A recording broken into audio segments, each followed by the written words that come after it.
बादशाह सुंदरी की शादी वाले दिन गुलाम उसे लेने आता है। खुर्शीद मुलाजिमा से कहकर सुंदरी को गुलाम के साथ भेज देती है। गुलाम सुंदरी से कहता है, सुंदरी, हम यहां से दूर चले जाएंगे और शादी कर लेंगे।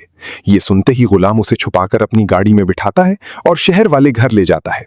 उधर बादशाह जब सुंदरी के कमरे में शादी के लिए जाता है तो वहां सुंदरी नहीं होती। वो खुर्शीद से पूछता है, सुंदरी कहाँ है? मैं आज ही उससे शादी करूंगा। खुर्शीद हैरान होकर कहती है, मैं तो समझी तुम उसे अपने साथ ले गए हो, वो यहां नहीं है।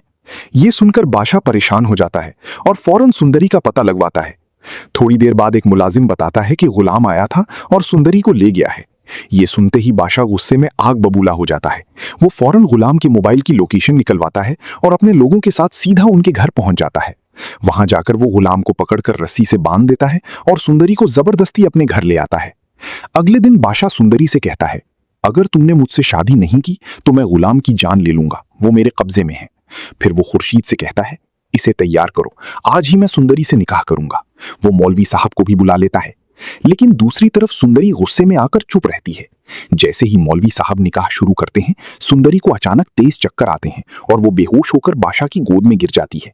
ये देखकर बादशाह घबरा जाता है और फौरन उसे हॉस्पिटल ले जाता है। हॉस्पिटल में डॉक्टर चेक करके बताते हैं कि सुंदरी ने जहर पी लिया है और उसकी जान को खतरा है। ये सुनकर बादशाह को अपनी गलती का एहसास होता है।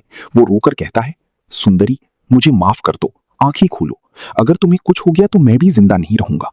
फिर बादशाह फौरन गुलाम के पास जाता है, उसकी रस्सी खोलता है और उसे हॉस्पिटल ले आता है। वो रोता हुआ कहता है, यार गुलाम, मुझे माफ कर दे, आज सुंदरी की ये हालत सिर्फ मेरी वजह से है। कुछ देर बाद सुंदरी को होश आ जाता है। खुर्शीद और गुलाम फौरन उसके कमरे में जाते हैं। सुंदरी आंखें खोलकर कहती है, गुलाम, मैं सिर्फ तुमसे प्यार करती हूँ। ये देखकर बादशाह अपनी जिद छोड़ देता है। वो घर जाकर दाजी से कहता है कि वो मुर्ख से शादी के लिए तैयार है। जब कुर्बान को ये खबर मिलती है तो वो बहुत खुश होता है। अगले दिन बादशाह धूमधाम से बारात लेकर मुर्ख के घर जाता है। मौलवी साहब उन दोनों का निकाह पढ़ाते हैं। जब बादशाह से पूछा जाता है तो वो कहता है कबूल है, और मुर्ख भी कबूल है कह देती है। इस तरह उनका निकाह हो जाता है।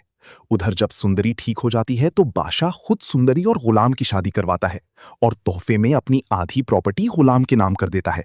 निकाह के बाद गुलाम सुंदरी को अपने कमरे में ले जाता है और उसे एक प्यारा सा डायमंड गिफ्ट देता है।